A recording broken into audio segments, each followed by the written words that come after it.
¿Qué harías si las personas a las que les has dado todo, tu amor, tu tiempo, tu dinero, te dieran la espalda y te hicieran sentir como un extraño en la boda de tu propia hija?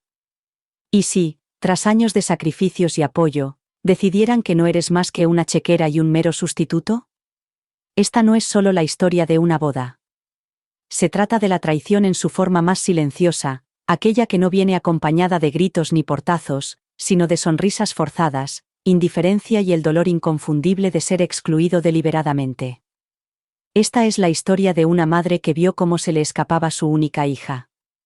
Una mujer que asistió a todas las reuniones de planificación, firmó un cheque tras otro y se volcó en asegurarse de que su pequeña tuviera un día perfecto, solo para acabar sentada en el pasillo como si no perteneciera a ese lugar, como si ya no fuera parte de la familia. Pero no me quedé sentada. Me levanté. Y luego me fui. Lo que siguió no fue solo la cancelación de la recepción, fue un ajuste de cuentas. Así que únete a mí. Pulsa el botón de suscripción para leer más historias con las que te sentirás identificada. Cuéntame si alguna vez has tenido que alejarte de algo que lo era todo para ti. Ni siquiera sabía que se iba a celebrar la boda hasta que apareció el anuncio en Facebook.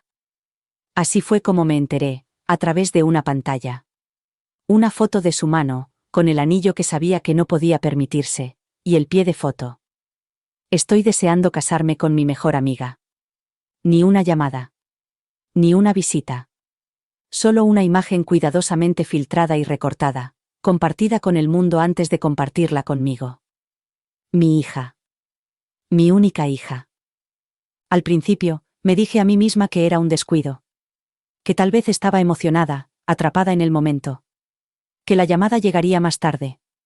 No fue así. Pasaron los días. Luego las semanas. Y todo lo que escuché fue silencio. No fue hasta que la busqué que finalmente respondió. Un mensaje de texto. Ni una llamada. Ni siquiera una voz. Solo un mensaje de 3 líneas. Hola mamá. Siento no habértelo dicho antes. He estado muy liada. La boda es en junio. Ni un te echo de menos. Ni un me encantaría que estuvieras. Solo logística. Como si fuera una pariente lejana a la que se informa por obligación. Me quedé mirando ese mensaje durante horas. Me temblaban las manos mientras lo leía una y otra vez, esperando haber pasado algo por alto. Alguna muestra de afecto. Un poco de cariño. Pero no había nada. Era frío. Distante. Clínico. Y me destrozó. La crié sola. Su padre se marchó antes de que ella cumpliera 5 años. Y fui yo, solo yo, trabajando turnos dobles, saltándome comidas, renunciando a comprarme ropa nueva para que ella pudiera tener lo que necesitaba. Nunca me tomé vacaciones. Nunca tuve una relación seria. Mi vida giraba en torno a ella. Cada decisión que tomaba tenía que ver con esa niña. Y ahora, en el momento más importante de su vida, yo era una nota al pie. Un acompañante en su futuro. Aún así, fui. Por supuesto que fui. Me dije a mí misma que tenía que hacerlo. Que tal vez si me involucraba, si me ofrecía a ayudar, ella recordaría quién era yo para ella. Así que le pregunté cómo podía ayudar. Ella me respondió con una lista de la compra. No hubo ningún gracias. No hubo una conversación real. Solo números. Cantidades. Fechas límite. Me convertí en una inversora silenciosa en una producción en la que ni siquiera me habían invitado a participar. Me tragué mi orgullo. Firmé los cheques. Sonreí cuando me envió enlaces a centros de mesa y opciones de catering. Me incluía, pero solo cuando se trataba de gastar. Nunca en las decisiones. Nunca en los momentos importantes. Y luego llegó el golpe final. El plano de los asientos. Le había preguntado, solo una vez, dónde me sentaría durante la ceremonia. Imaginaba que estaría delante, a su lado. Su madre. La que la había arropado en la cama durante 18 años. La que se había quedado despierta cuando tenía fiebre, la que había leído todos los permisos del colegio, la que había guardado todos sus trabajos de arte como si fueran obras maestras. Pero cuando llegué al ensayo y pregunté por mi asiento, la dama de honor se rió. «Oh, tú estás en la fila del pasillo, al lado», dijo. Detrás del tío del novio y su mujer. La miré fijamente. Pensé que estaba bromeando. Miré a mi hija. Ella evitó mi mirada. Lo había oído. No lo corrigió. Ni siquiera se inmutó. Me sentaron en el pasillo. No delante. No con ella. En el pasillo, como si fuera una exmujer a la que habían invitado por culpa. Me quedé allí en silencio, mientras las risas me rodeaban. Nadie se dio cuenta de cómo se me partía el corazón. A nadie le importaba. Yo era ruido de fondo. Una sombra en la boda de mi propia hija. Esa noche no pude dormir.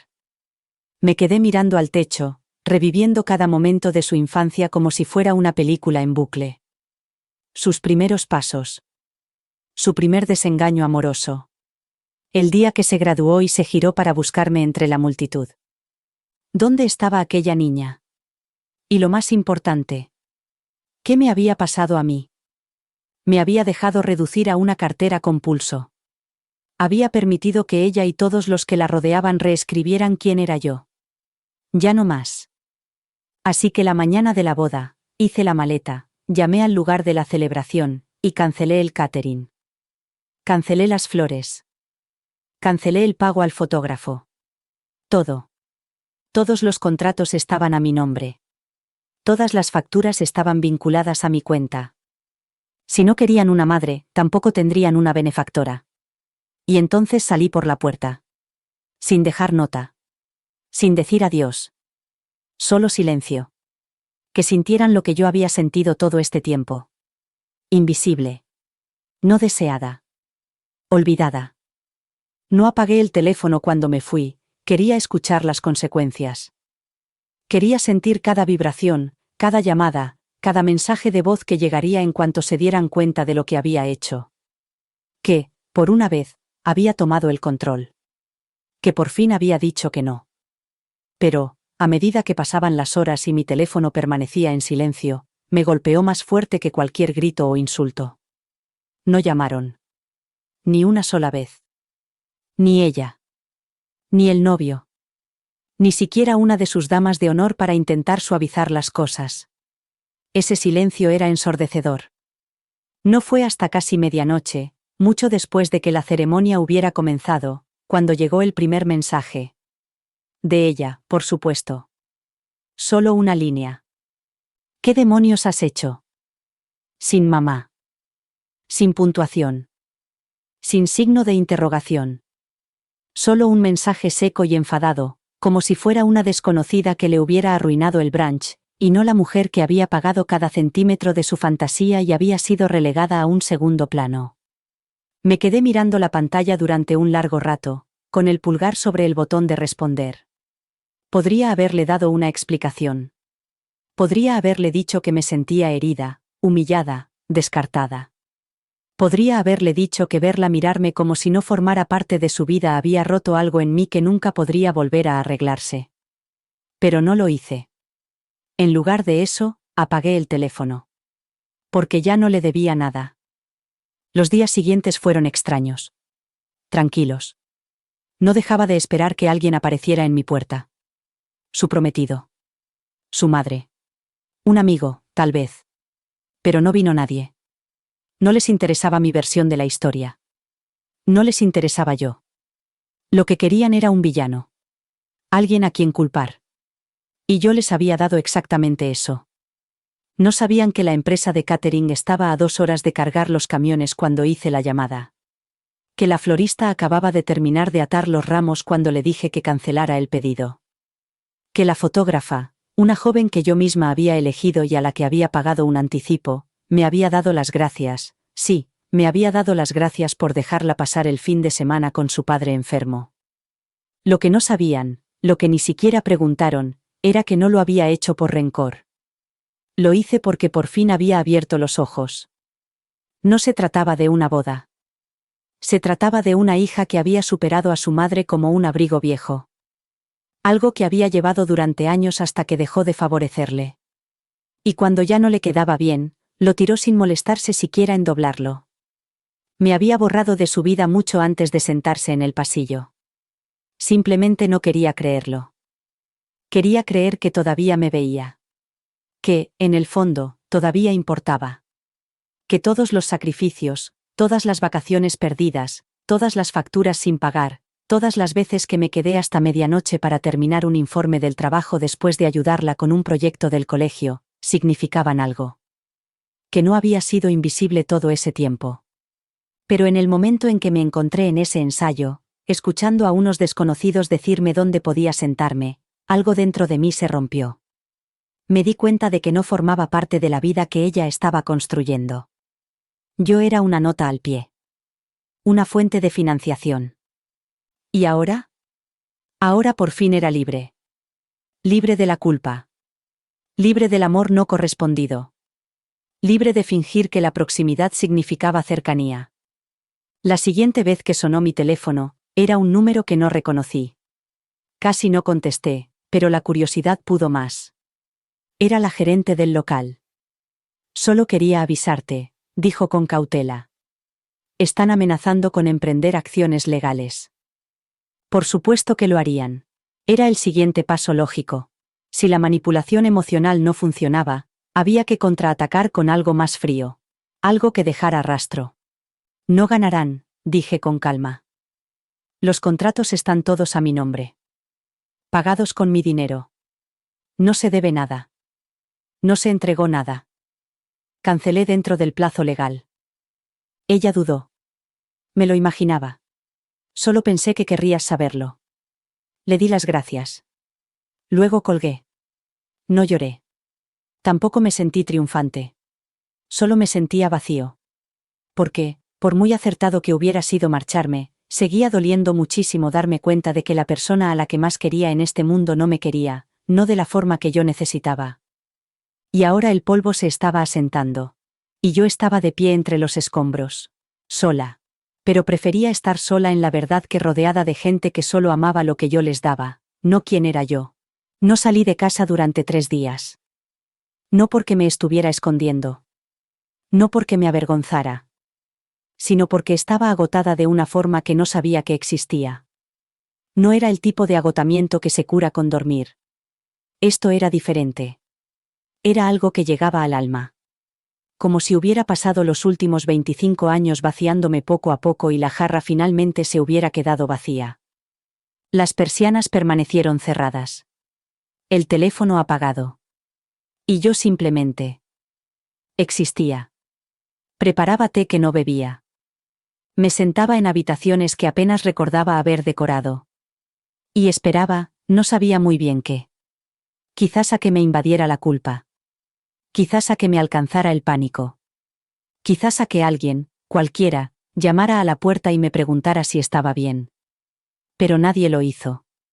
Era extraño lo ruidoso que puede ser el silencio cuando estás solo con él. Cada tic del reloj, cada crujido del suelo, parecía una burla. Como si la casa se estuviera riendo de mí. Esto es lo que has elegido, susurraba. Este es el precio de marcharte. Pero no me arrepentía. Ni por un segundo. Arrepentía haber tenido que hacerlo, claro. Arrepentía haber llegado a esa situación. Que mi única opción, mi única salida, fuera tirar de la cadena y ver cómo todo se iba al garete. Pero no la acción en sí. ¿Eso? Lo volvería a hacer. Al 4.º día, sonó el timbre. Sabía que no era ella. Ella nunca aparecería aquí. A menos que estuviera dispuesta a convertirlo en algo suyo.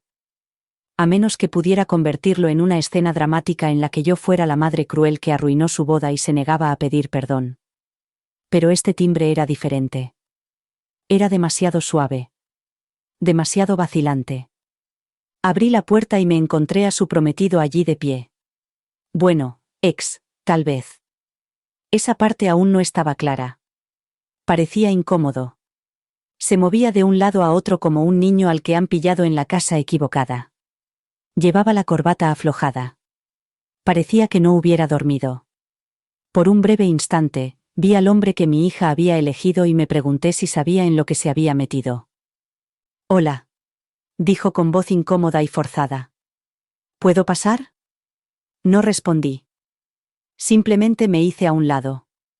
Me siguió al salón y se sentó en el borde del sofá como si fuera a morderle. Yo me quedé de pie. No quería sentarme. Sentarse me parecía demasiado informal. Demasiado abierto. No he venido a pelear, dijo rápidamente, como si lo hubiera ensayado. Solo quería hablar. Crucé los brazos. Esperé. Está muy alterada. Comenzó, como si yo no lo supiera ya. No ha dejado de llorar. Se culpa a sí misma, pero también te culpa a ti, y sinceramente, creo que no sabe qué sentir. Ninguno de nosotros lo sabe. Entonces quizá no deberías estar aquí. Dije, con una voz más baja de lo que esperaba. Si no tienes claro a quién le debes lealtad, este no es el lugar para resolverlo. Él se estremeció al oírlo. Mira. Lo entiendo. De verdad. Vi cómo te trató. Lo vi con mis propios ojos. Te marginó. Te despreció. Y te merecías algo mejor. Hiciste bien en marcharte. No me lo esperaba. Por un momento, olvidé cómo respirar. Se lo dije, añadió. Después de que todo pasara. Después de que empezaran a llegar las llamadas de los proveedores y los fotógrafos. Le dije que te había presionado demasiado. Me senté, no porque estuviera cansada, sino porque algo se rompió en mi pecho y necesitaba un lugar donde apoyarme. No sabe cómo enfrentarse a ti, continuó. Siempre ha sido terca. No le gusta equivocarse. Y ahora tiene miedo de que esta vez, quizá, realmente lo haya hecho. Lo miré fijamente, tratando de encontrar el hilo conductor de la manipulación. El ángulo. Pero no había ninguno. No estaba tratando de arreglar las cosas. No me estaba pidiendo que arreglara nada. Simplemente estaba allí. Con honestidad. Con incomodidad. Con un silencio que parecía real, en lugar de forzado. No sé qué va a pasar ahora, admitió. Pero pensé que merecías que alguien te dijera que no estás loca. Tenías razón. Y entonces se levantó, tan torpemente como había llegado. Gracias, dije en voz baja. 2 palabras que no había utilizado en mucho tiempo. 2 palabras que no había sentido en mucho más tiempo aún. Él asintió y se marchó sin decir nada más. Y me quedé allí sentada, durante mucho tiempo, en medio de los restos silenciosos, dándome cuenta de que tal vez, solo tal vez, yo no era la villana de esta historia. Tal vez también había dejado de hacerme la víctima. El silencio después de que se marchara era diferente. No más pesado. Ni más ligero. Solo diferente. Como si algo hubiera cambiado. Solo un poco. Las paredes de la casa no eran tan sofocantes, pero tampoco eran reconfortantes. Me quedé allí sentada mucho tiempo después de que la puerta se cerrara con un clic, cuyo débil eco aún resonaba en mi pecho. No hubo palabras dramáticas, ni disculpas de última hora, ni promesas entre lágrimas para arreglar las cosas. Solo la verdad, puesta al descubierto entre 2 personas que habían visto de lo que era capaz cuando no era el centro de atención. Y, sin embargo, a pesar de todo, una parte de mí seguía doliendo. Porque lo que nadie te dice es que, incluso cuando finalmente te defiendes, incluso cuando quemas la mentira en la que has estado viviendo, el humo sigue pegado a ti. Puedes ganar, y seguirá doliendo. Puedes tener razón, y seguirá sintiéndose como un dolor. Cada vez que me tragaba el dolor y sonreía. Cada vez que decía, no pasa nada, cuando no era así. Cada vez que cedía cuando debería haberme mantenido firme. Yo hacía eso. Me moldeaba a su antojo y luego me preguntaba por qué nunca me reconocía cuando me quedaba quieta. Pero ya no. Ahora me mantuve firme. Me mantuve firme en mi propio dolor. En mi propia ira. En mi propio valor. Alrededor del mediodía, volví a encender el teléfono. No sé por qué. Quizás por morbosa curiosidad. O por esperanza, en su forma más fea, la que perdura incluso cuando ha sido golpeada hasta casi morir. Había 23 mensajes de texto. 5 mensajes de voz. 3 llamadas perdidas de números desconocidos. Pero solo un mensaje de ella. No era largo. Solo unas pocas líneas. No puedo creer que me hayas hecho esto. Debería haber sabido que lo convertirías todo en algo sobre ti. Siempre lo haces. No te molestes en intentar arreglarlo. He terminado. Lo leí una vez. Luego otra vez. Y luego una tercera vez. Más despacio. Ahí estaba. La reescritura de la historia. El giro. El juego de manos emocional. Ahora ella era la víctima. Había dado la vuelta a la historia, se había presentado como la niña abandonada, la hija despreciada, la parte inocente sorprendida por su madre egoísta. Y una parte de mí, Dios me ayude, casi le creyó. Porque eso es lo que pasa cuando has pasado toda tu vida amando a alguien que solo ama la versión de ti que le conviene. Empiezas a cuestionar tu realidad. Empiezas a preguntarte si eres cruel. Si tal vez tú eres el problema. Pero yo no lo era. Esta vez no. Esta vez tenía pruebas. En mi cuenta bancaria. En mi bandeja de entrada. En el doloroso silencio de cada conversación ignorada, cada gesto no correspondido, cada vez que me miraba como si fuera invisible. Podía reescribir la historia todo lo que quisiera. Pero yo por fin había aprendido a leer la verdad. Y la verdad era que yo no la había dejado. Ella me dejó hace mucho tiempo. Yo solo me di cuenta al final. No respondí a su mensaje. No porque no tuviera nada que decir, Dios, tenía todo que decir, sino porque sabía que no importaría. La historia en su cabeza ya estaba escrita. Y en ella, yo era el villano. El que arruinó su boda. El que la abandonó en el altar. El que convirtió su día perfecto en una catástrofe. Esa era la versión a la que se aferraría, que exhibiría y que contaría con todo detalle a cualquiera que quisiera escucharla. No era la verdad. No eran los años de silencio. No era la forma en que había convertido la maternidad en servidumbre. Solo era el drama. Solo era el dolor que le servía. Pero esta vez me negué a interpretar mi papel. En lugar de eso, me serví otra taza de té. Me senté en la tranquilidad de mi casa. Y dejé que el ardor de mi pecho se convirtiera en algo que se parecía mucho a la determinación. No dormí esa noche. No porque estuviera inquieta, sino porque no podía dejar de verla, la imagen de ella caminando hacia el altar sin mí. Sonriendo. Riendo. Con los ojos brillantes. Como si yo nunca debiera haber estado allí. Me preguntaba si se había dado cuenta de mi ausencia. Me preguntaba si el silencio de la música que faltaba, el salón de recepciones sin preparar, los arreglos florales vacíos le habían transmitido algún mensaje. O si simplemente lo consideraba mala suerte. Una coincidencia. Otra cosa más en la que su madre difícil había fallado. Quizás ya me había sustituido en su mente. Una figura materna que no hacía preguntas. Que no exigía respeto. Una que sonreía más y esperaba menos. Pero yo no estaba hecha para eso. No la crié con lecciones vacías. Le enseñé que el amor significa estar ahí incluso cuando duele. Que hay que luchar por los tuyos, no manipularlos. Que la familia no se gana con culpas ni lágrimas ensayadas, sino con honestidad, incluso cuando es desagradable. Ella desaprendió todo eso en algún momento del camino. En algún lugar al que yo no pude llegar. En algún lugar más allá de los filtros de Instagram, las disculpas falsas y los tableros de novia que le decían que era su día y que todos los demás tenían suerte de ser testigos. 3 días después, recibí una carta. No un mensaje de texto. No un correo electrónico. Una carta. Mi nombre estaba escrito en cursiva familiar en el sobre, la misma que yo le ayudaba a practicar cuando estaba en 2º grado. La misma que ella usaba en las tarjetas de agradecimiento antes de decidir que la gratitud era una moneda con la que ya no negociaba.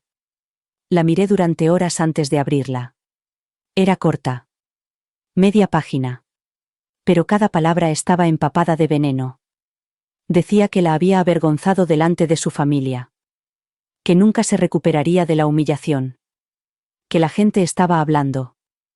Que había tenido que cancelar la luna de miel. Que estaban reevaluando todo, y que yo, le debía una explicación, sino una disculpa. Una disculpa. La audacia de la petición me hizo reír. Una risa amarga y rota que se me atragantó en la garganta como si fuera cristal. Quería que me disculpara por protegerme. Por poner límites. Por no sentarme en silencio a la sombra de la vida que yo había financiado mientras ellos repartían los puestos como si fueran símbolos de estatus.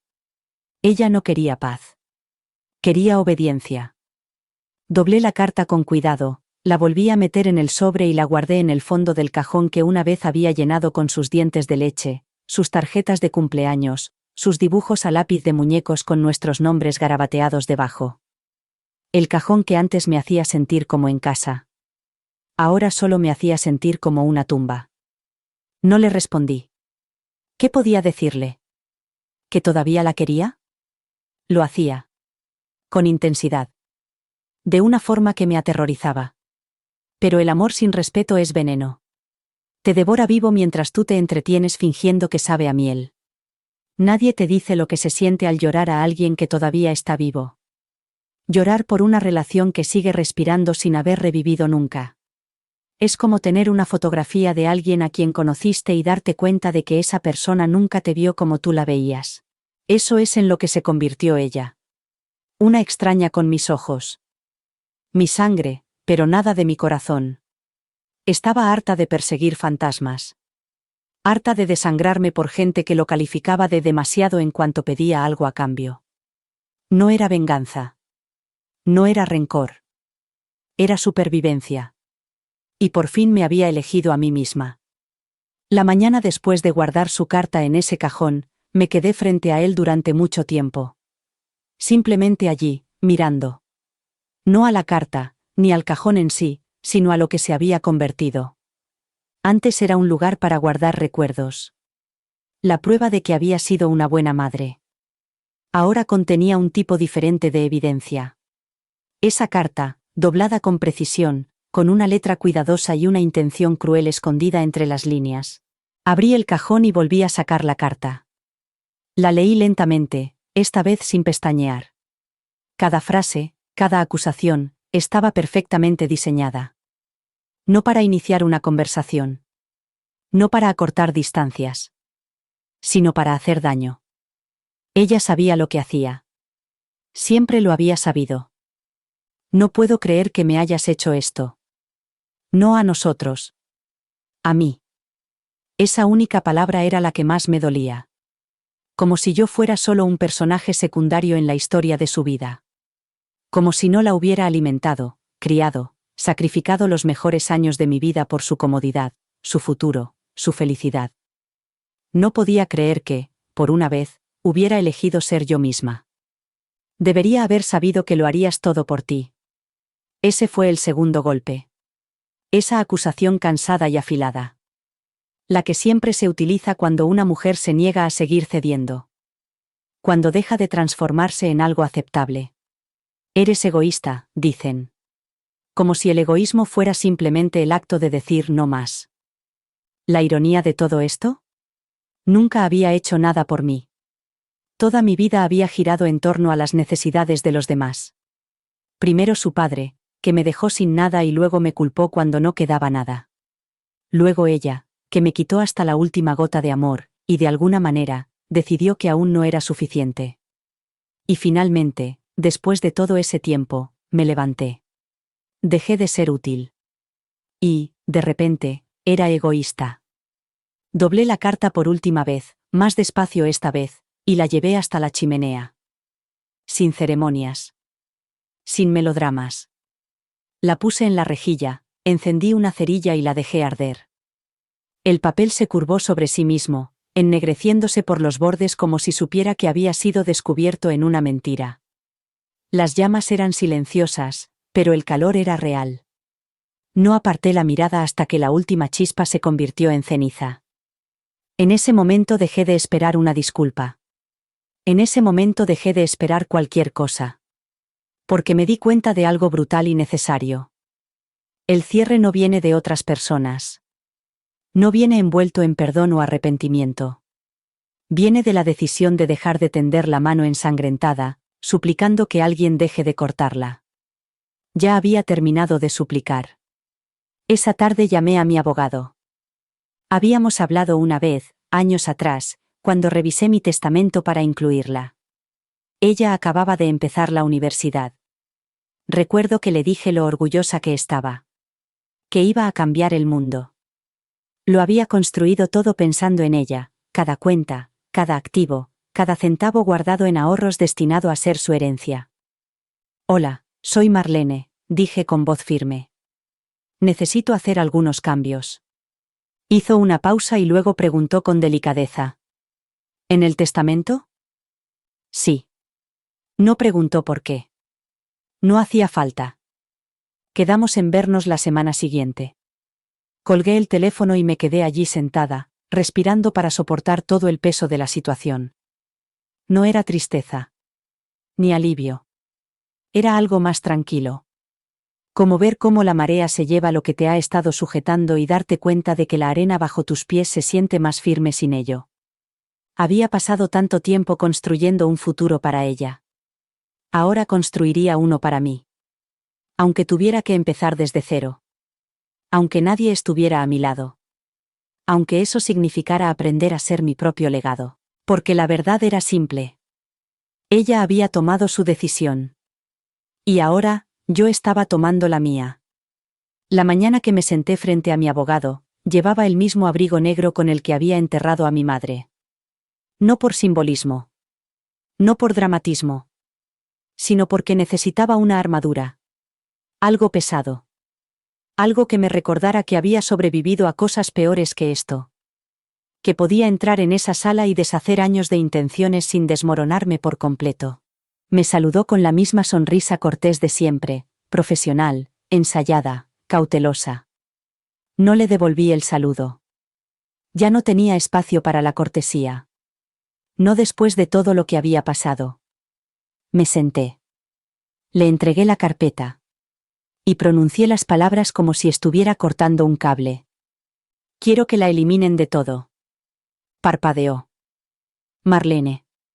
¿Estás segura? Asentí una vez. Sin lentitud.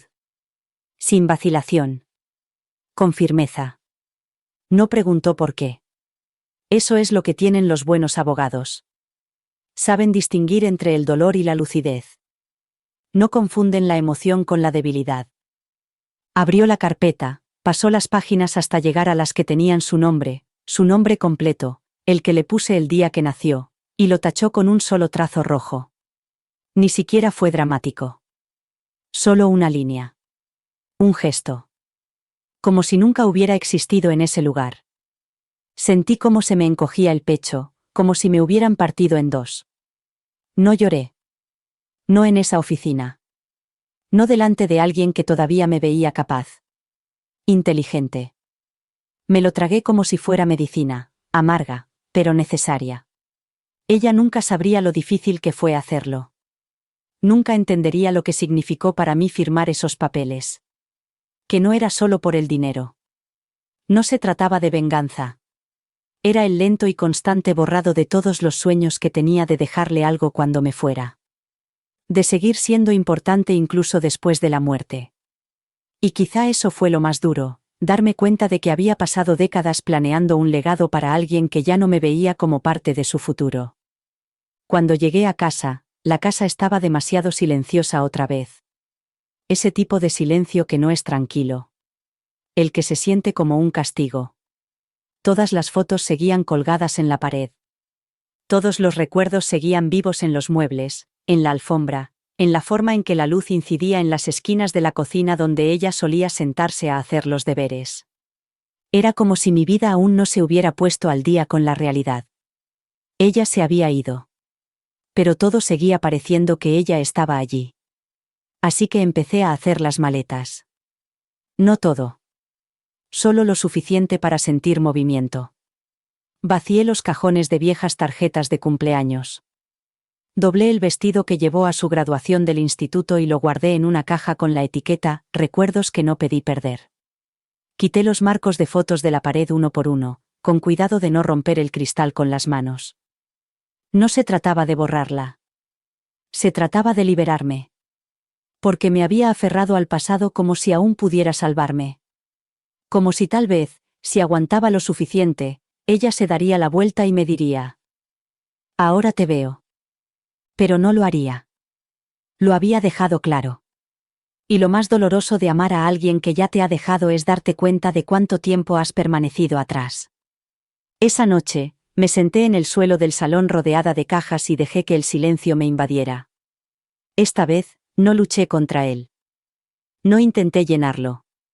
Solo escuché. Mi respiración. Los latidos de mi corazón. A la mujer que solía ser, susurrando.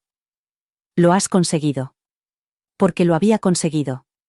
Y quizá, por primera vez en mi vida, no estaba sobreviviendo por nadie más. No me aferraba para que otra persona se sintiera segura. No me sacrificaba para demostrar mi valía. Todo empezó con el sonido de una puerta de coche cerrándose de golpe fuera. Estaba sentada en el suelo otra vez, en la misma posición que la noche anterior, con las piernas cruzadas delante de una caja con la etiqueta «Guardar o quemar», cuando lo oí. El golpe seco y decidido que se produce cuando alguien está demasiado enfadado para ocultarlo. Al principio no me moví. Me quedé allí, con los dedos envueltos alrededor de una vieja foto de ella en el jardín de infancia, sin los dos dientes delanteros, con una sonrisa tan amplia que me dolía el pecho. A continuación se oyó otro sonido, pasos. Fuertes. Sin remordimientos. Luego sonó el timbre. No tuve que mirar. Sabía que era ella. Podía sentirla a través de la puerta como un pulso, como una tormenta que se huele antes de que rompa el cielo. Me levanté lentamente. No por miedo, ni siquiera por vacilación, sino porque quería recibirla en mis propios términos. Ya no era la misma mujer que había esperado aprobación, afecto. Esa mujer había sido guardada en una caja junto con el resto de los sueños a los que había dejado de aferrarme. Cuando abrí la puerta, ella estaba allí de pie, con un abrigo negro casi idéntico al mío. Tenía el maquillaje corrido bajo los ojos, como si hubiera estado llorando o no se hubiera molestado en desmaquillarse la noche anterior. Llevaba el pelo recogido como siempre hacía cuando no quería que la tocaran. Durante un segundo, no dijo nada. Se limitó a mirarme como si no me reconociera. Como si estuviera esperando a que yo hablara primero. Pero no lo hice. Cruzó los brazos y miró más allá de mí, hacia el interior de la casa. Bueno. Dijo con voz aguda y débil. Supongo que has conseguido lo que querías. No me inmuté. ¿Qué crees que es exactamente? Dio un paso adelante, pero yo no me moví. No la invité a entrar. Lo has arruinado todo, espetó. Me humillaste. Te fuiste. Ni siquiera te quedaste para ver lo mal que se puso todo. No necesitaba verlo, dije en voz baja. Ya lo había vivido. Apretó la mandíbula. Apartó la mirada. Y por un momento pensé que tal vez, solo tal vez, había algo más detrás de todo aquello. Tal vez había venido a disculparse, a hablar, a afrontar el hecho de que me había excluido y esperaba que yo siguiera sonriendo como si no me hubiera costado nada. Pero en lugar de eso, sacó un trozo de papel del bolsillo de su abrigo y lo mostró como si fuera un arma. ¿Qué es esto?, preguntó. No tuve que mirar. Sabía lo que era. Una copia del testamento modificado. Una de las notificaciones automáticas que se envían una vez finalizados los documentos. Debía de haber recibido la suya por correo esa misma mañana. Creo que se explica por sí solo. ¿Me estás excluyendo? ¿A mí? La miré a los ojos y, por primera vez en mucho, mucho tiempo, no me sentí pequeña delante de ella. No me sentí como la mujer que había pasado años disculpándose por no ser perfecta, por no ser más agradable, más dócil, más útil. Sí, dije. Así es. Ella parpadeó. Eres increíble. No, la corregí. Por fin soy creíble. Es solo que nunca pensaste que realmente lo haría. Su expresión se quebró por un instante, algo crudo, casi infantil, cruzó su rostro. Parecía que quería gritar. O llorar. O correr. Pero en lugar de eso, se quedó allí, paralizada por su propia incredulidad. Te necesitaba, susurró, con la voz repentinamente débil. Y no estabas allí. Podría haber dicho 1000 cosas. Podría haberle recordado los años que estuve allí. Cuando no había nadie más. Cuando ni siquiera ella estaba. Podría haber enumerado todos los cumpleaños que pasé trabajando, todas las noches que me quedé despierto preguntándome si llamaría. Pero no lo hice. Porque ya no necesitaba defenderme.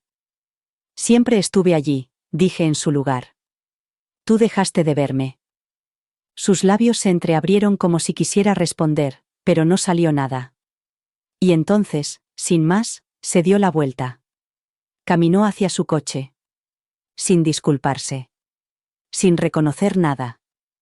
Solo se oyó el crujir de las ruedas sobre la grava y el dolor de una puerta que aún no había cerrado. Me quedé allí, en el umbral, con el papel aún revoloteando en el suelo entre nosotros como un puente roto.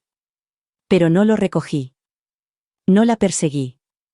Dejé que el viento se lo llevara. A la mañana siguiente, encontré la notificación del testamento en el jardín.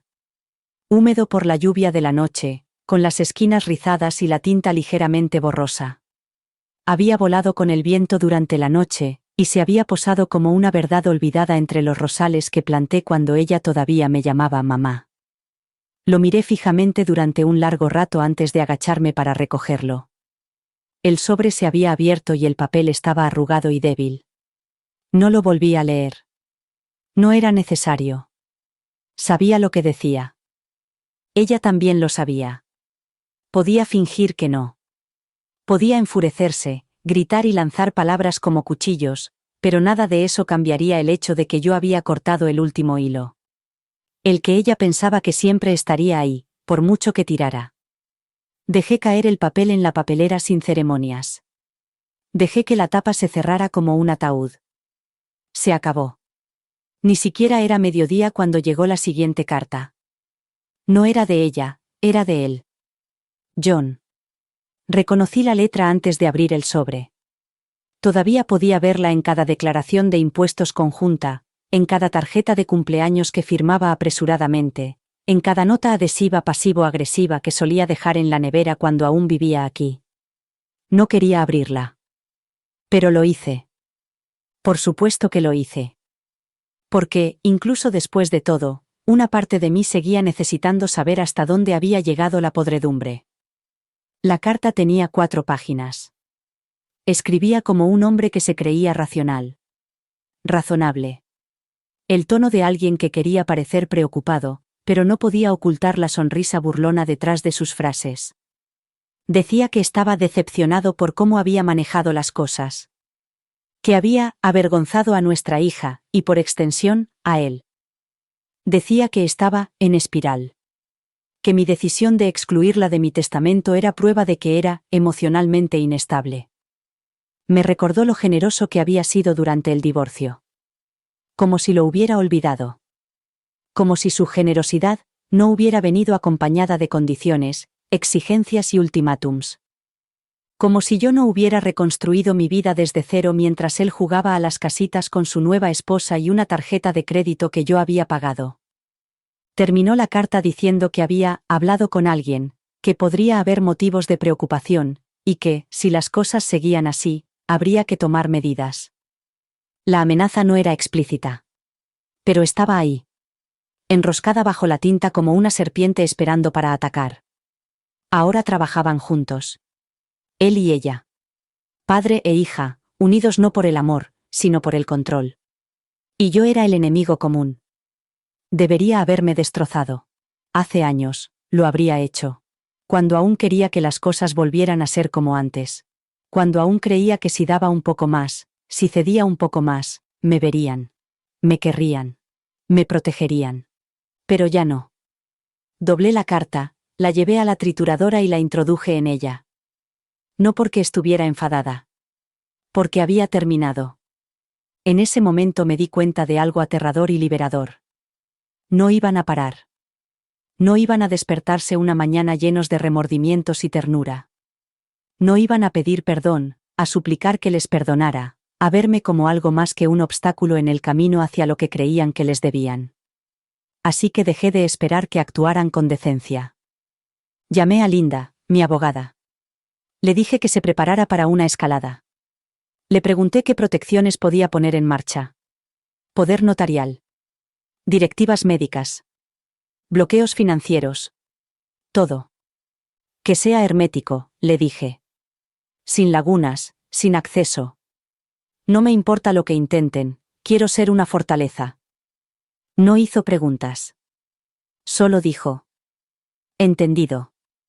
Me pongo a ello inmediatamente. Al atardecer, había cerrado con llave la puerta de entrada. Cambié el código de seguridad de la casa. Llamé al banco. Llamé a la agencia inmobiliaria. Bloqueé todas las cuentas con contraseñas que solo yo conocía, porque el amor no es excusa para la invasión. Porque la sangre no es una promesa. Porque incluso una madre, incluso una mujer criada para doblegarse, servir y sacrificarse, puede mirar a su hijo, mirar a su exmarido y decir, basta, no me quitarás nada más, ni ahora ni nunca más. No lloré, ni cuando cerré la puerta. Ni cuando cambié las contraseñas y le dije al director del banco que no quería que nadie más tuviera acceso, ni siquiera en caso de emergencia.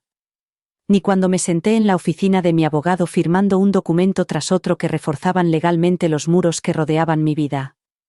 Lloré cuando pasé por delante del espejo del pasillo y me vi a mí misma. No a la mujer que había sido, agotada, callada, acostumbrada a encogerse para que los demás se sintieran más grandes. No a la madre destrozada, ni a la exmujer amargada. Vi a otra persona completamente diferente. Una mujer que había decidido convertirse en intocable. Una mujer que por fin había dejado de pedir permiso para sentirse segura en su propia casa. Y no fue la fuerza lo que me hizo llorar. Fue el dolor. Porque nadie te dice que sanar es como un funeral.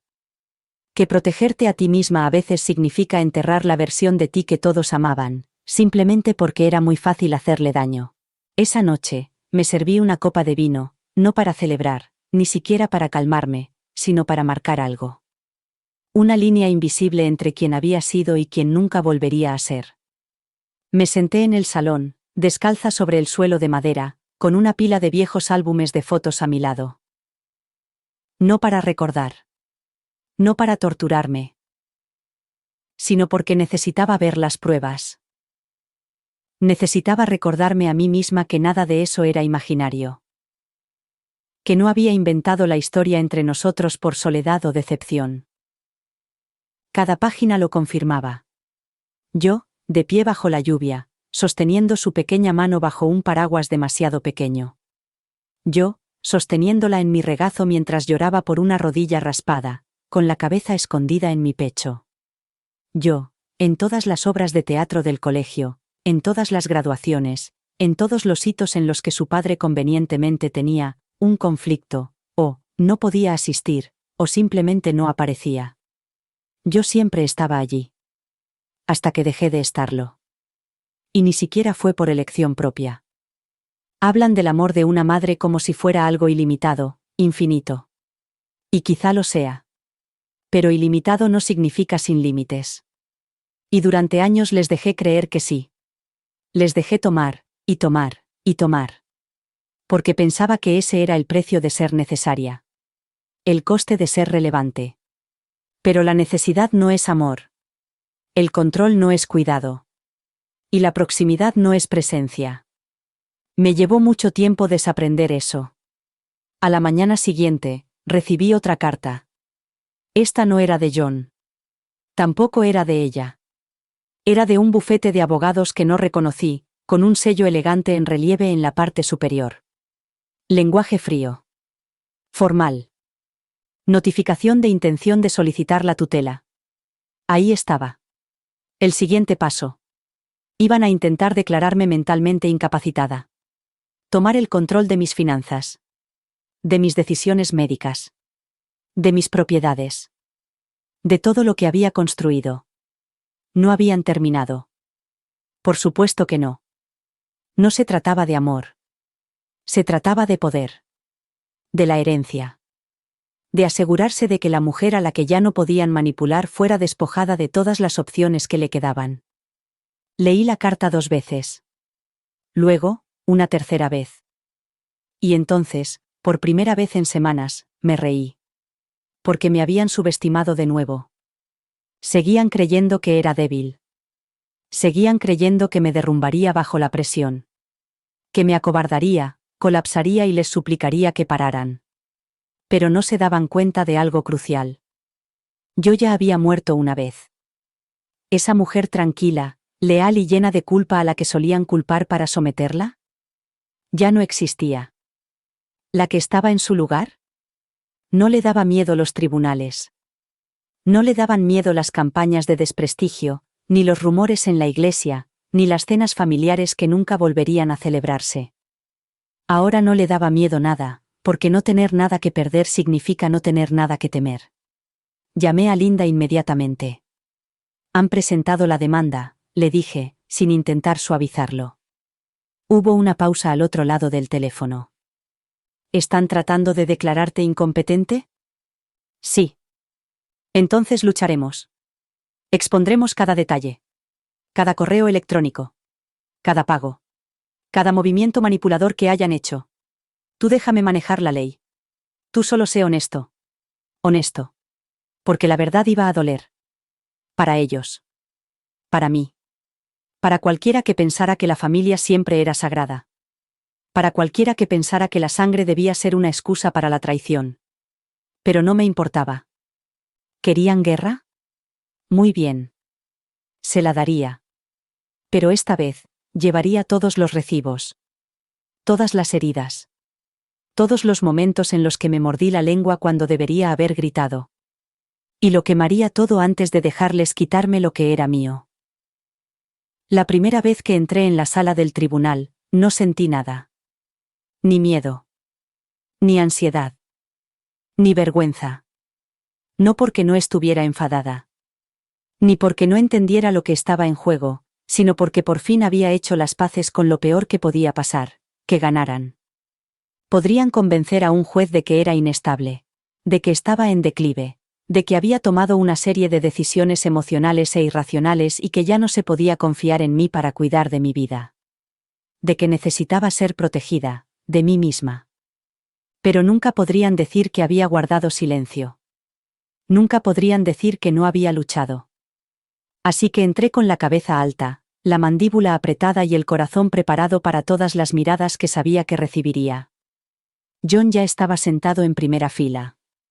Por supuesto.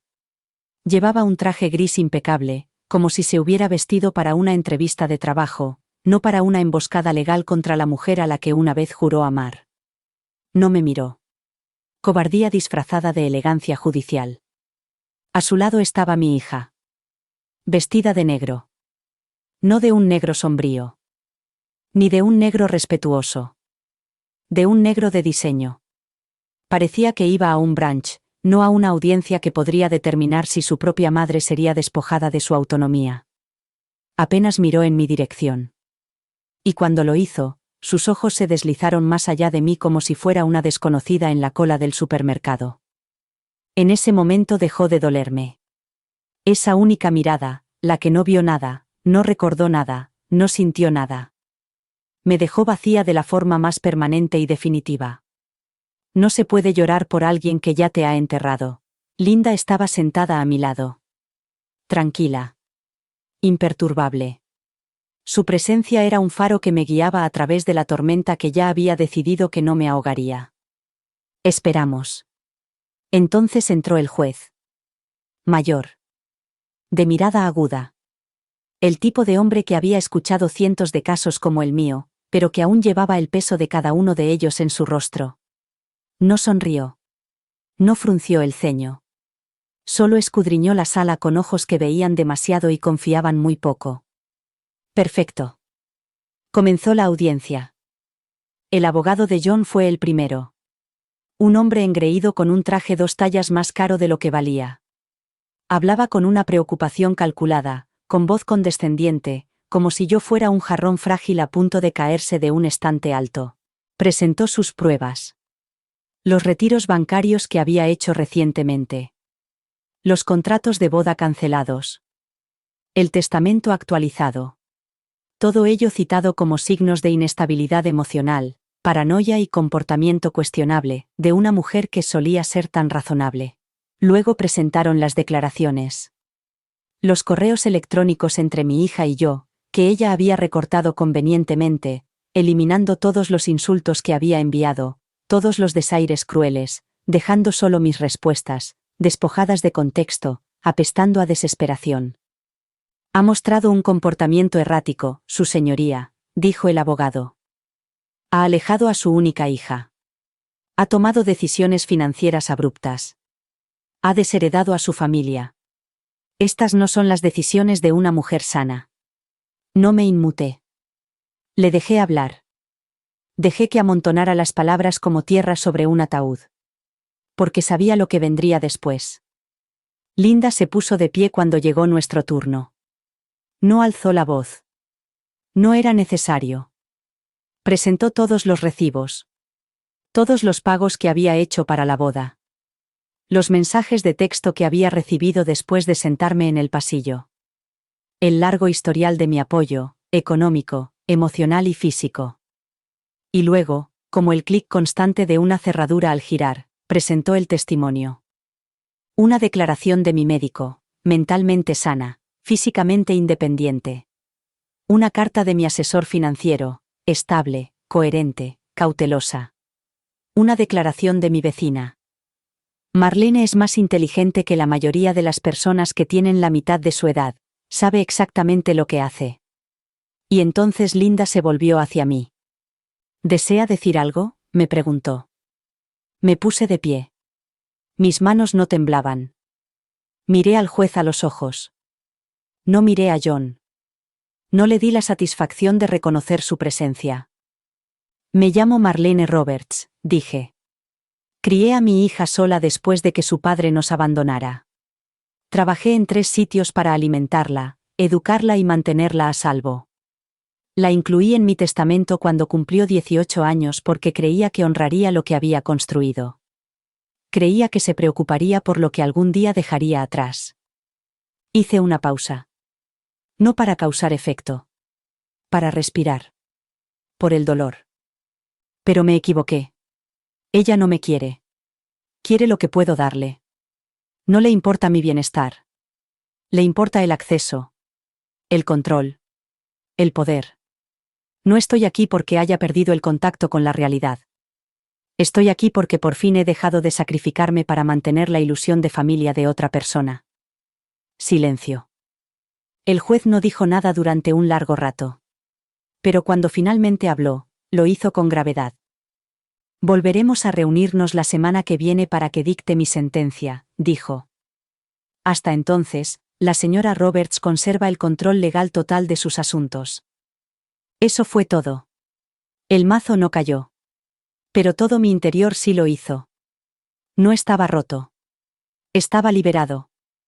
La semana entre la vista y la sentencia del juez fue como caminar por la cuerda floja con una soga esperándome a ambos extremos. No dormí. No realmente. Me acostaba cada noche mirando al techo, contando los segundos entre un pensamiento y otro como si fueran pasos en un campo minado. Cada vez que cerraba los ojos, veía sus caras, la indiferencia de mi hija, el silencio engreído de John, la compasión fingida del abogado. Repetía cada palabra que había dicho en el tribunal, no porque me arrepintiera de ellas, sino porque sabía que eran las últimas que diría con la ilusión de una familia aún intacta. Afuera, las hojas habían comenzado a cambiar de color. Octubre siempre había sido mi mes favorito, el aire era lo suficientemente fresco como para sentirme viva, los árboles se despojaban de lo que ya no les servía. Solía decirle a mi hija que el otoño era la estación en la que la tierra recordaba cómo dejar ir. Una vez me pareció poético. Ahora solo me parecía una metáfora cruel. Dejar ir, estaba aprendiendo, no es pacífico. Es violento. Es desordenado. Te arranca la piel de los huesos y te pide que sonrías a través de la sangre. Aún no había sabido nada de ella.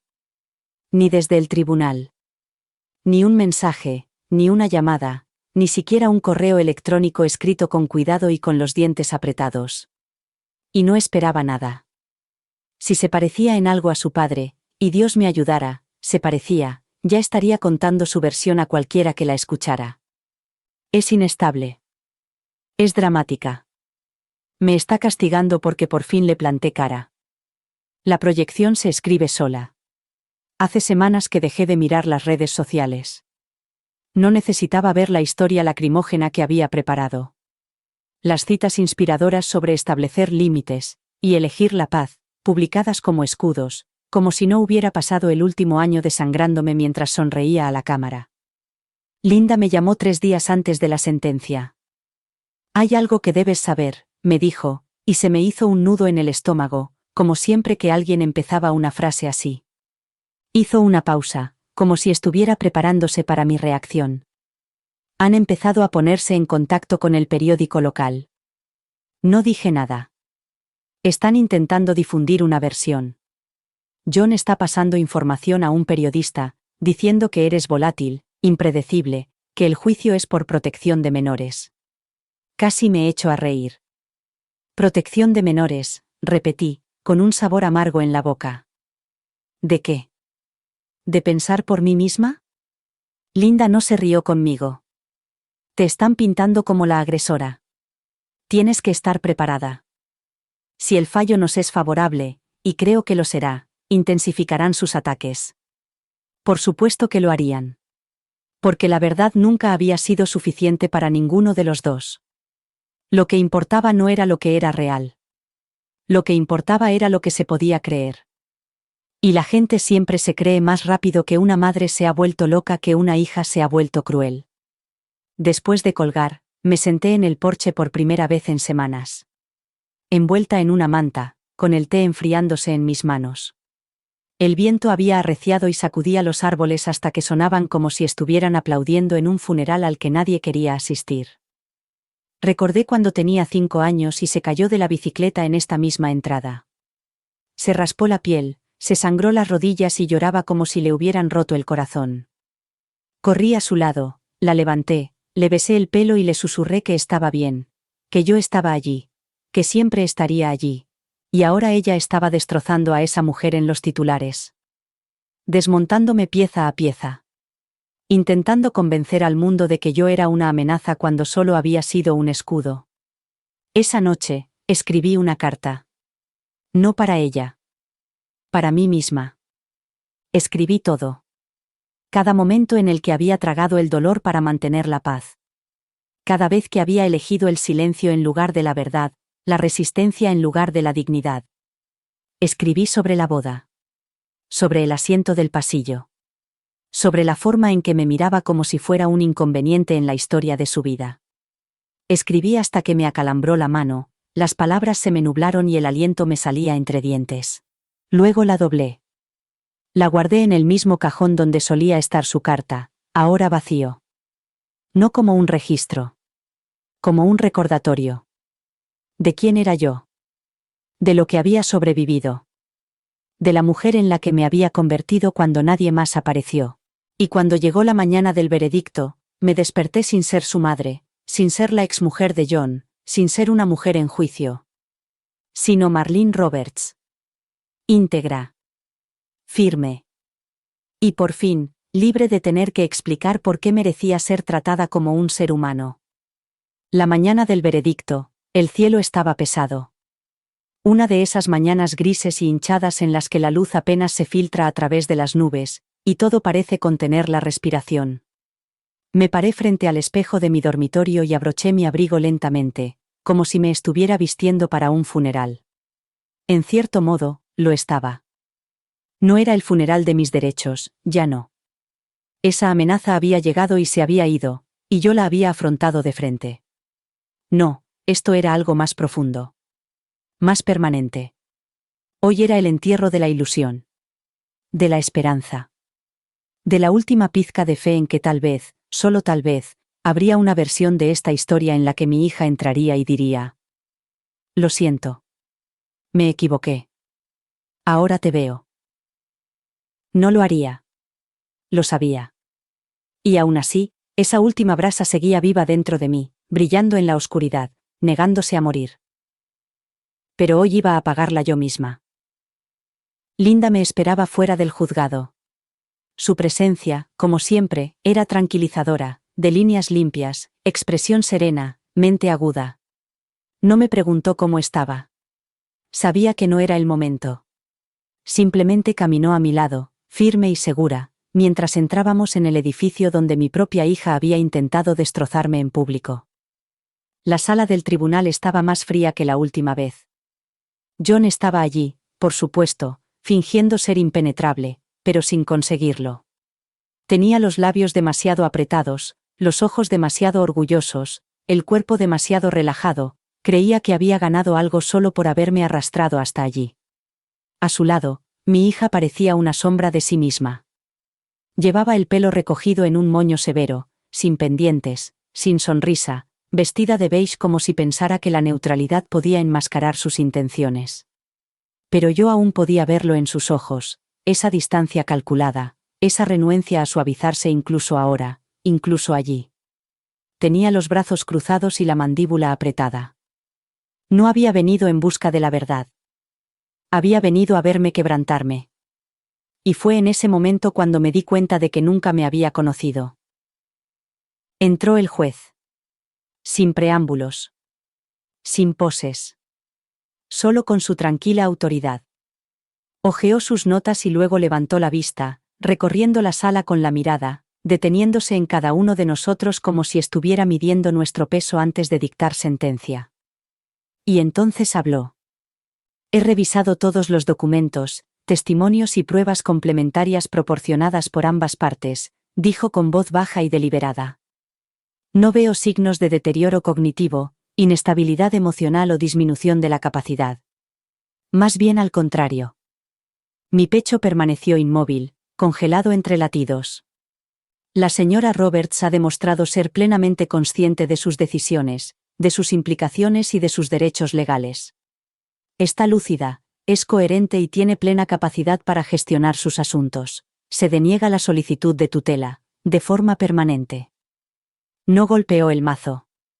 No era necesario. El silencio que siguió fue más fuerte que cualquier golpe de madera contra madera. John se movió incómodo. Mi hija no se movió. Sentí que mis hombros se relajaban por primera vez en semanas. No del todo, solo lo suficiente para respirar sin dolor. El juez no había terminado. También animaría a ambas partes, añadió, mirando a John y luego a ella. A considerar las consecuencias emocionales y para la reputación de utilizar los sistemas legales como arma para conflictos personales. Esta sala no es un campo de batalla. No es una herramienta para la venganza. Es un lugar para la justicia. Se puso de pie y todo había terminado. Así, sin más. Salimos en silencio. Nadie me dirigió la palabra. Nadie me miró. Era como si volviera a ser invisible, solo que esta vez no me dolía. Me sentía limpio. Vacío, sí. Pero vacío como se siente una casa después de haberla limpiado y ordenado. Afuera, el aire había cambiado. Las nubes se habían abierto ligeramente, dejando pasar finos rayos dorados. Linda me tocó el brazo. «Lo has conseguido», me dijo en voz baja. «No», respondí. «He sobrevivido. Hay una diferencia». Ella asintió. Y luego se marchó, dejándome espacio. Porque ella entendía lo que ellos nunca entenderían. Ganar no es un triunfo cuando has tenido que perderlo todo para conseguirlo. Me quedé de pie en los escalones del juzgado durante mucho tiempo. Mi hija no vino a buscarme. Sabía que no lo haría. Para eso habría necesitado algo más que ira. Habría necesitado reflexión. Valentía. Responsabilidad. Nada de eso me había demostrado nunca. Y yo no esperé. Bajé los escalones lentamente, con determinación, sintiendo cómo todo el peso que llevaba a mis espaldas se desprendía como un abrigo que ya no necesitaba. Habían intentado silenciarme. Habían intentado despojarme de mi vida, de mi autonomía, de mi voz. Pero yo había hablado. Me había mantenido firme. Me había negado a volver a sentarme en silencio en el pasillo. Y ahora, por fin, no podían tocarme. Ni mi mente. Ni mi dinero. Ni mi nombre. Yo era Marlene Roberts. Y ya no les pertenecía. No fue hasta que llegué a casa, me quité el abrigo y me quedé de pie en la puerta de la cocina cuando el peso de todo me alcanzó por fin. No como la gente espera, con lágrimas, sollozos o un dramático derrumbe en una silla. No, llegó en silencio, como la niebla que se cuela por las esquinas de una habitación. Llegó en el silencio. En la quietud. En la forma en que miré la cafetera y recordé todas las mañanas en que preparaba 2 tazas por si acaso ella bajaba temprano, cuando aún vivía aquí. Cuando aún había algo tierno entre nosotras. Algo no dicho, pero entendido. Ahora no había nada. Me preparé un té y me olvidé de beberlo. La luz del sol se colaba por las ventanas con ese ángulo de última hora de la tarde que lo hace todo parecer dorado, incluso el polvo. Y durante un momento, me quedé allí de pie, con las palmas de las manos apoyadas en la encimera, escuchando el zumbido del frigorífico y la sangre en mis oídos. El juez había dicho que no. No a la tutela. No al control. No a ceder el poder a las personas que habían convertido mi amor en una herramienta de presión. Estaba a salvo. Al menos, legalmente. Pero la paz no llega con una orden judicial. Hay que recuperarla. Y yo aún no sabía cómo hacerlo. Deambulé por la casa como si fuera de otra persona, habitación por habitación, dejando que mis dedos recorrieran las paredes, los muebles, las fotografías olvidadas que aún se aferraban a las estanterías. Las pruebas de una vida vivida para otra persona. Una vida dedicada a esperar un reconocimiento que nunca llegó. Pasé por el pasillo vacío donde una vez colgaba su vestido de graduación, planchado y listo. La puerta del baño a la que solía llamar cuando tardaba demasiado en rizarse el pelo, preocupada por si se quemaba. El salón donde abría los regalos cada Navidad, fingiendo siempre que no había mirado antes, aunque siempre lo hacía. Me detuve en las escaleras. A mitad de camino estaba el tercer escalón, el que crujía cuando se apoyaba todo el peso sobre él. Solía saltármelo cuando ella era un bebé, para no despertarla. En aquella época, el silencio era una muestra de amabilidad, no un castigo. Es curioso cómo la vida da vueltas y vuelve al punto de partida. Esa noche dormí con la ventana del dormitorio abierta. Dejé que el aire frío me envolviera, que el sonido del viento y el susurro de las hojas ahogaran los pensamientos que intentaban salir a la superficie. No soñé con ella. Esa parte de mí estaba tranquila ahora, por fin. No más disculpas imaginarias. No más reencuentros fantásticos. No más susurros de, te echo de menos, mamá, que nunca llegaron. Me desperté antes del amanecer. Y lo supe. No podía seguir viviendo en esa casa. No por ellos. No por el dolor. Sino porque seguía aferrándome a cada habitación como si me debieran algo. Como si los recuerdos fueran a florecer algún día y me permitieran cerrar el capítulo. No sería así. Nunca lo sería. No se puede sanar en el lugar donde te rompieron y esperaban que sonrieras. Llamé al agente inmobiliario antes incluso de lavarme los dientes. Le dije que estaba lista. Que quería ponerla a la venta inmediatamente. Sin demoras. Sin visitas para preparar el espacio. No me importaba el valor. No me importaba el mercado. Me importaba volver a respirar. Ella se mostró sorprendida. ¿Está segura, señora Roberts? Pensaba que iba a esperar. Ya no voy a esperar nada, le interrumpí.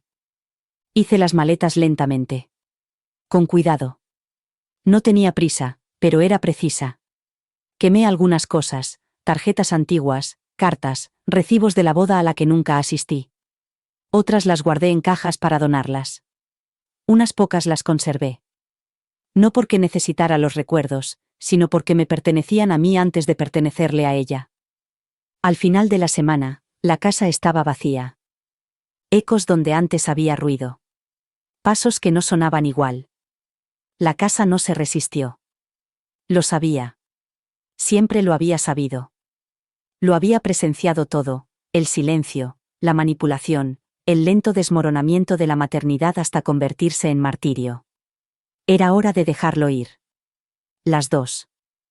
El último día, me quedé de pie en el vestíbulo vacío, con la llave en la mano, y susurré una sola palabra. Basta. No. Adiós. No. Gracias. Solo eso. Basta. Porque había dado más de lo que debía. Y ahora me marchaba, sin estar destrozada, sin rencor, ni siquiera enfadada.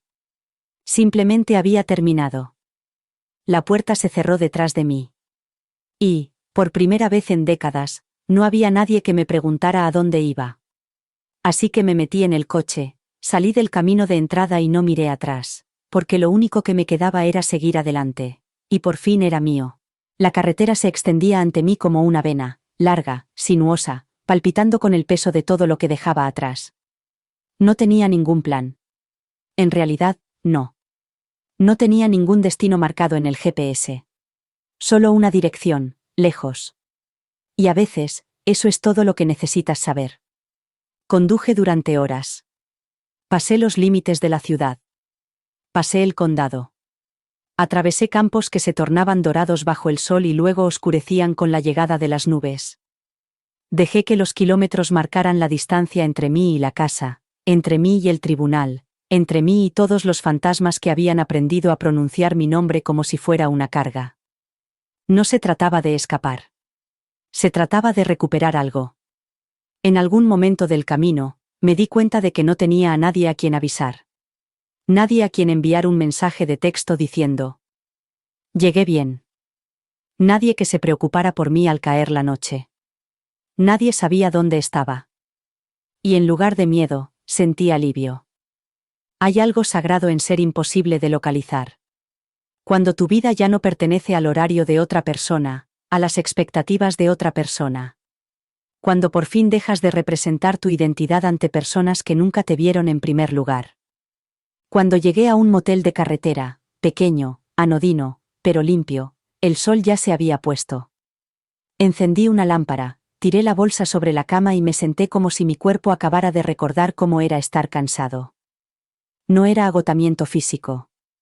Era celular. Profundo. Hasta los huesos. El tipo de cansancio que se siente después de sobrevivir a una guerra en la que nadie creía que estabas. Me miré en el espejo del motel, la tenue luz proyectaba sombras extrañas en mi rostro. No parecía la mujer que había criado a una hija. Ni la que se había quedado al lado de su marido fingiendo que eso era suficiente. Ni siquiera parecía la mujer que se había plantado en un tribunal y se había destrozado el corazón en nombre de la legítima defensa.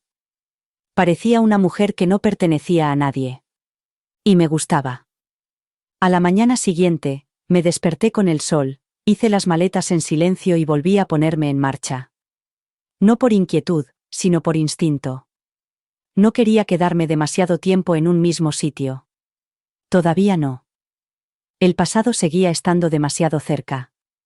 Como si dejaba de moverme, pudiera alcanzarme e intentar volver a meterse bajo mi piel. 2 días después, terminé en un pequeño pueblo costero. Un lugar que había visitado una vez cuando era joven, antes de casarme, antes de ser madre, antes de aprender que darlo todo no garantizaba nada a cambio. Recordaba la costa, el sonido de las gaviotas, la forma en que el aire del mar te quemaba los pulmones lo justo para recordarte que estabas viva. Alquilé una pequeña casa de campo a las afueras del pueblo. Nada extravagante. Solo 2 dormitorios, un porche y el olor a sal siempre presente en las paredes. El tipo de lugar donde la gente no hacía preguntas. Donde a nadie le importaba de qué huías. O qué habías tenido que dejar atrás para llegar allí. Esa primera noche, me senté en el porche envuelta en una manta, bebiendo una copa de vino mientras el océano se tragaba el horizonte. Y, por primera vez en mucho tiempo, no me sentí perseguida. No había voces resonando en mi cabeza. No sentía culpa en mis venas. Solo el mar. El viento. Y yo. No la echaba de menos. No a la versión de ella que existía ahora. No a la niña que convirtió la devoción de su madre en munición. No a la mujer que se sentó junto a su padre en el tribunal y no dijo nada mientras él intentaba robarme la vida. Pero sí echaba de menos algo. A la niña que solía cogerme de la mano sin pensarlo. La que solía llorar por mí por las noches. La que solía mirarme como si fuera su refugio. ¿Esa versión? Se había ido. Quizás nunca existió tal y como yo la recordaba. Quizás había proyectado mi propia ternura en alguien que aprendió pronto a utilizar el afecto como arma. Aún así, dejé que el dolor se calmara. No para regodearme, sino para honrar las partes de mí que había tenido que cortar para sobrevivir. Y entonces hice una promesa, a mí misma, no a ella. Que este nuevo capítulo no estaría definido por su ausencia. Que mi paz no sería una reacción a su crueldad, sino una recuperación de mi propio poder. Que construiría algo aquí. Algo real. Algo inquebrantable. Porque ya no estaba huyendo. Estaba llegando. La primera semana en la cabaña pasó como un susurro. No hablaba mucho. No lo necesitaba. No tenía que dar explicaciones a nadie, ni charlar con nadie, ni nadie me preguntaba qué había para cenar o cuándo iba a volver a casa. El silencio ya no era pesado. Era suave. Como algodón sobre la piel en carne viva. Me despertaba cuando quería, comía cuando me acordaba y caminaba por la orilla hasta que me dolían las piernas y se me gastaban las suelas de los zapatos. Cada paso que daba en la arena era como desprenderse de una capa de mi antigua vida. Un respiro tras otro. Un momento bañado por la marea en el que no tenía que ser nadie más que una mujer deshaciéndose de sí misma. Empecé un diario. Solo para mí. No era uno de esos diarios llenos de afirmaciones perfectas o listas de agradecimientos. No, este era algo más crudo. Un lugar donde decir lo que realmente sentía sin que me acusaran de amargura. La rabia que se había apaciguado. La tristeza que había dejado de pedir que la arreglaran. Escribí. Me sentó en el pasillo de su boda y pensó que me quedaría allí. Ese fue su error. Algunos días no escribía nada. Otros días me sentaba en el porche con una taza de café y miraba las olas hasta que se fundían con el cielo. Otros días deambulaba por la ciudad, me compraba flores frescas, visitaba la librería, me entretenía en cafeterías y escuchaba a desconocidos hablar de sus vidas, vidas pequeñas y ordinarias, llenas de nada especial y de todo lo significativo. Vi a una mujer discutir amablemente con su pareja sobre qué tipo de pan comprar. Vi a una niña recoger conchas para su abuela. Oí a un anciano tararear mientras arreglaba una bicicleta fuera de su tienda. Nada de eso era mío. Pero no tenía por qué serlo. Bastaba con ser testigo de algo que no estaba roto. Una tarde, recibí una carta. Sin remitente. Por un segundo, pensé que podría ser de ella. Que tal vez, en algún lugar entre el tribunal y las consecuencias, finalmente se había abierto y había dejado salir algo humano. Pero no era así. Era de John. 2 páginas. Mecanografiadas con pulcritud. Sin saludo. Directo al grano, como si pensara que todavía tenía derecho a ser directo conmigo. Decía que esperaba que yo estuviera encontrando la paz, pero que sentía que era necesario hacerme saber el gran daño que había causado. Hablaba de la vergüenza. De la tensión que había creado en su relación. De cómo todo el mundo hablaba y de cómo ella estaba llorando a la madre que creía tener. Lo leí una vez. Luego otra vez, más despacio. Cada palabra estaba empapada de proyección. De crueldad disfrazada de decepción. No era dolor. Era posesividad. La rabieta de un hombre que había perdido el control. Terminó con: esperamos que algún día encuentres la claridad que claramente te falta. Esa fue la frase que me hizo reír. En voz alta. Un sonido agudo y entrecortado que incluso me sorprendió a mí misma. Porque nunca había visto las cosas con tanta claridad. No respondí. Doblé la carta, bajé a la orilla y se la eché al mar.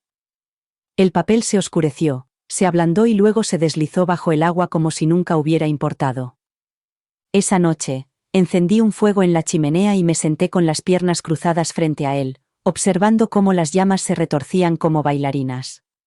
Y pensé, no en él, ni en ella, sino en mí. En la chica que solía ser. La que una vez soñó con una familia que no se sintiera como una obligación. La que pensaba que la maternidad sería como una asociación, no un contrato firmado en silencio. Y, por primera vez, la perdoné por esforzarse tanto, perdoné a la mujer que se quedó demasiado tiempo. Que ponía excusas. Que seguía apareciendo en conversaciones en las que no se le permitía hablar. Que dio hasta que olvidó cómo pedir algo a cambio. La perdoné por creer que el amor sería suficiente para que alguien te eligiera. Y le di las gracias por sobrevivir. Porque ahora podía tomar lo que ella me había dado y construir algo nuevo. No por rencor. No por rabia. Sino por reverencia.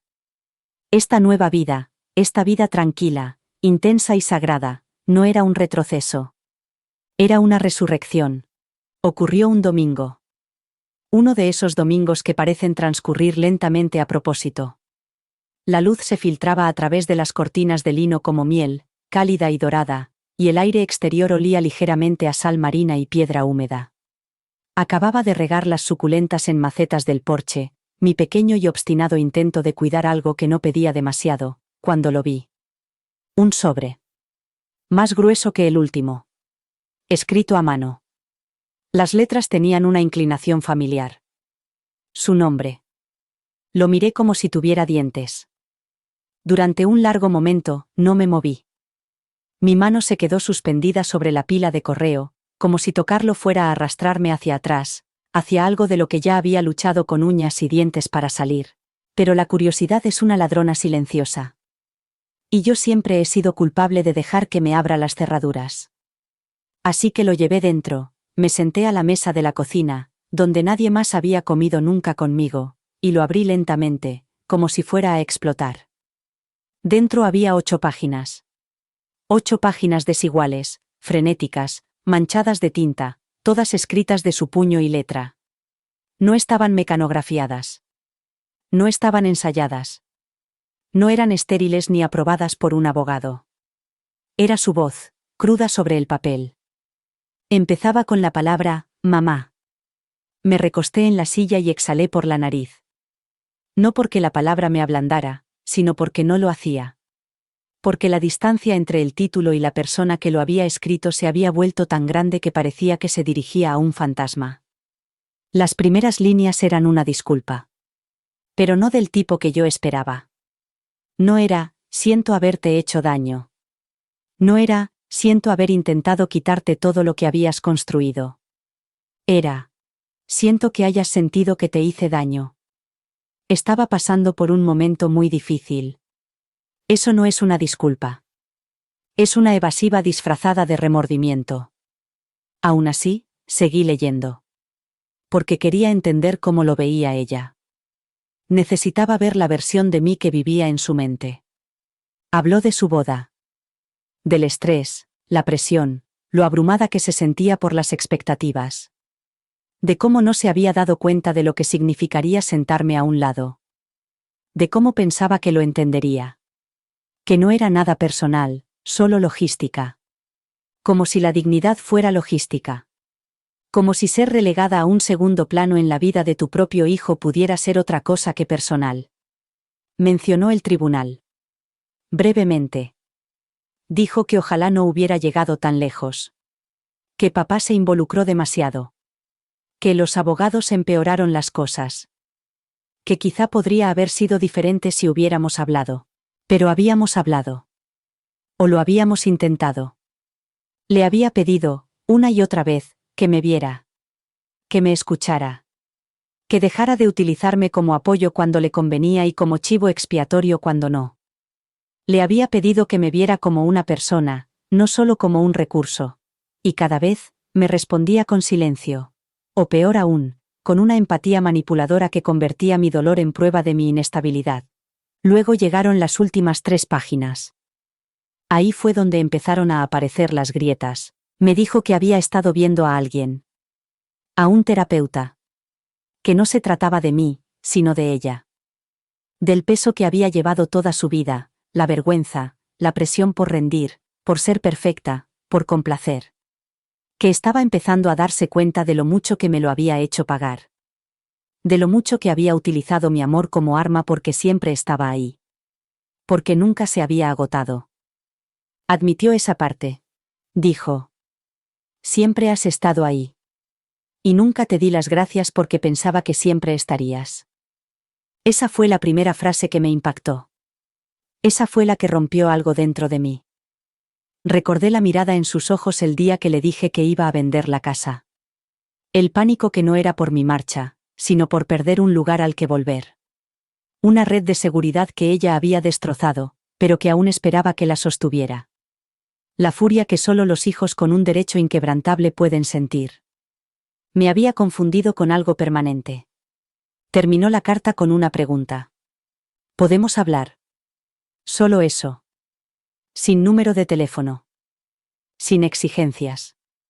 Sin súplicas cargadas de culpa para que olvidara todo lo que había pasado. Solo la pregunta. Quedó ahí, como una puerta abierta. No de par en par, solo entreabierta. Doblé la carta y la dejé sobre la mesa. Me preparé una taza de té que no bebí. Recorrí el porche 2 veces, hasta que sentí que las plantas de los pies estaban lo suficientemente firmes como para soportar el peso de lo que vendría después. Porque la verdad era que no lo sabía. No sabía si quería hablar. No sabía si era capaz de volver a abrirme a alguien que había demostrado que no sabía cómo abrazarme sin hacerme daño. Pero tampoco sabía si podía marcharme sin intentarlo, una última vez. No por ella, por mí, porque quizá cerrar una etapa no consiste en marcharse con la cabeza alta hacia el atardecer. Quizá consiste en ser capaz de sentarse frente a la persona que te ha destrozado, mirarla a los ojos y no sentirte pequeño. Esa noche, le respondí. Fui concisa. Puedes venir. Pero ven a escuchar. Sin acusaciones. Sin rememoraciones. Sin darle el poder de volver a centrar la atención en sus sentimientos. Solo condiciones. Mis condiciones. Algo que nunca había planteado antes porque tenía demasiado miedo de que se marchara. Ahora no tenía miedo. Si se marchaba, se marchaba. Envié la carta a la mañana siguiente. Y durante una semana, nada. Ni respuesta. Ni un golpe en la puerta. Solo silencio. Entonces, al 8º día, oí neumáticos sobre la grava. Mi corazón no se aceleró. Mis manos no temblaban.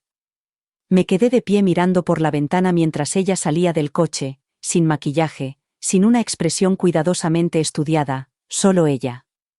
Más pequeña de lo que recordaba. No en cuerpo, sino en presencia. Se quedó en el borde del porche como si no supiera si podía entrar. Abrí la puerta. No dije nada. Ella me miró durante un largo rato. Con los ojos vidriosos. Los hombros encogidos. Entonces, por fin, habló. Recibí tu carta. Asentí con la cabeza. No pidió entrar. No se acercó para abrazarme. Simplemente se sentó en los escalones, como si el peso de todo lo que no había dicho la hubiera hecho finalmente caer de rodillas. Nos quedamos sentados en silencio durante 10 minutos. Quizás más. Luego susurró.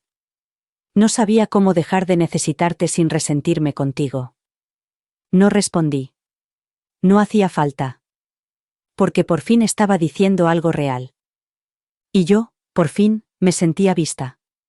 Ese día no arreglamos nada. No nos abrazamos, ni lloramos, ni prometimos reconstruir nuestra relación. Ni siquiera entramos en casa. Pero algo cambió. No fue una reconciliación. No fue el perdón. Pero quizás sí. El comienzo de la verdad. Y eso, después de todo este tiempo, era suficiente. Solía pensar que sobrevivir significaba quedarse. Quedarse en la habitación incluso cuando se hacía el silencio. Quedarse en la relación incluso después de que dejara de ser amable. Quedarse a la mesa incluso cuando ya no me alimentaban, solo esperaban que sirviera. Pensaba que la resistencia era la insignia del amor. Que si aguantaba lo suficiente, si demostraba ser lo suficientemente generosa, si daba lo suficiente, me verían. Me elegirían. Pero la supervivencia, he aprendido, no siempre se parece a la lealtad. A veces se parece a marcharse. A veces se parece a cerrar la puerta de tu casa con llave y dormir tranquila por primera vez en años. A veces se parece a decir no, incluso cuando te tiembla la voz. Es saber que no necesitas sentarte en primera fila para ser el centro de tu propia vida. No tengo todas las respuestas. No soy una mujer iluminada que escaló la montaña y regresó con los bolsillos llenos de sabiduría. A veces todavía la extraño, de la misma manera que se extraña la forma de una herida antes de que se forme la costra. Todavía me duele cuando paso junto a madres e hijas que hablan con naturalidad, que ríen como si nada hubiera pasado. Todavía me sorprendo a mí misma poniendo la mesa para dos. Pero ya no confundo el dolor con un propósito. Ya no dejo que el amor de otra persona sea la medida de mi valor. Y si he aprendido algo, cualquier cosa, es esto. Puedes ser separada de tu propia familia y seguir sobreviviendo. Puedes ser excluida, ignorada, apartada, y seguir volviendo a casa, a ti misma. Porque la curación no siempre es algo bonito. A veces es solitaria. A veces es fea. Pero es tuya. Y nadie, ni siquiera tu propia sangre, puede quitártela. No solo sobreviví a lo que me hicieron. Sobreviví a lo que casi me hago a mí misma tratando de hacerlos felices. Esa es la verdad. Y es suficiente. Soy la mujer que abandonó el altar y se eligió a sí misma. Y sigo aquí. Te agradecemos que te hayas quedado con nosotros. Para leer más historias de mujeres que recuperan su voz, haz clic a la izquierda y suscríbete para mantenerte conectada. Que esto te sirva de recordatorio. Tu historia también tiene poder.